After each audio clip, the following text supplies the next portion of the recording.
გამარჯობათ, მე ვარ ბელქანია ჟანა და ამ ვიდეოთი მინდა გაჩვენოთ თუ როგორ შეიძლება OneDrive-ში ჩვენი დოკუმენტის წინა ვერსიის აღდგენა. ამისათვის შევიდეთ ბრაუზერში. ბრაუზერიდან გადავიდეთ email.msgog.ზე და აქედან გადავიდეთ პორტალზე შესვლა. OneDrive-ზე შესვლა სხვადასხვანაირად შეიძლება, მაგრამ მოდით ამ შემთხვევაში ასე გადავიდეთ.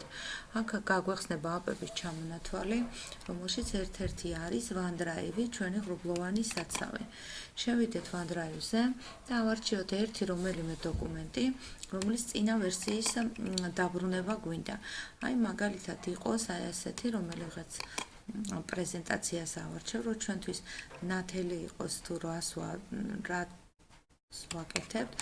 აი მაგალითად აი ეს პრეზენტაცია ვნახოთ. გავხსნათ ახლა ეს, ვნახოთ რა სახის არის. აი ნახეთ, შეიცავს რამოდენიმე სლაიდს. აი სულ არის 6 სლაიდი. მოდით ახლა ჩავხუროთ ეს პრეზენტაცია და ვნახოთ აბა რა ვერსიები აქვს ამას. წინა ვერსიების სანახავად შევდივართ აი ამ სამ წერტილში, სხვა მოქმედებებში და აქ ჩამოიშლება რამოდენიმე შესაძლებლობა და ერთ-ერთი არის აი ეს ვერსიების ისტორია. ამას თუ დავაწყაბებთ, ჩვენ აქ ამოგვიგდებს ყველა იმ წინა ვერსიებს, რა ვერსიებიც ქონდა აი ამ პრეზენტაციის დამზადებისას. აი მაგალითად ვნახოთ, აი ეს 10 ნოემბრის ვერსია დავაბრუნოთ. აი დაბრუნების ხილაკს ვაწყაბებთ და ახლა გავხედოთ ჩვენს პრეზენტაციას რა ვერსია დაგვიბრუნდა.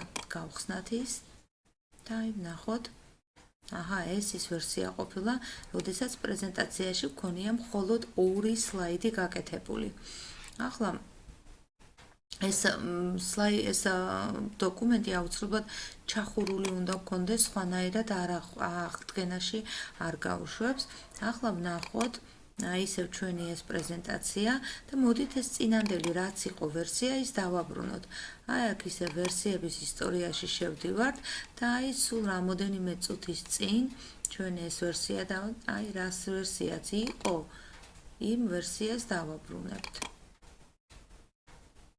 ნახოთ აბა ახლა რა გვაქვს. გავხსნი. აი იგივე ვერსია დამიბრუნა, რა ვერსიაც მქონდა. სულ ეს იყო, რაც მინდოდა დღეს მე თქვენთვის მეჩვენებინა. გმადლობთ ყურადღებისთვის. წარმატებები.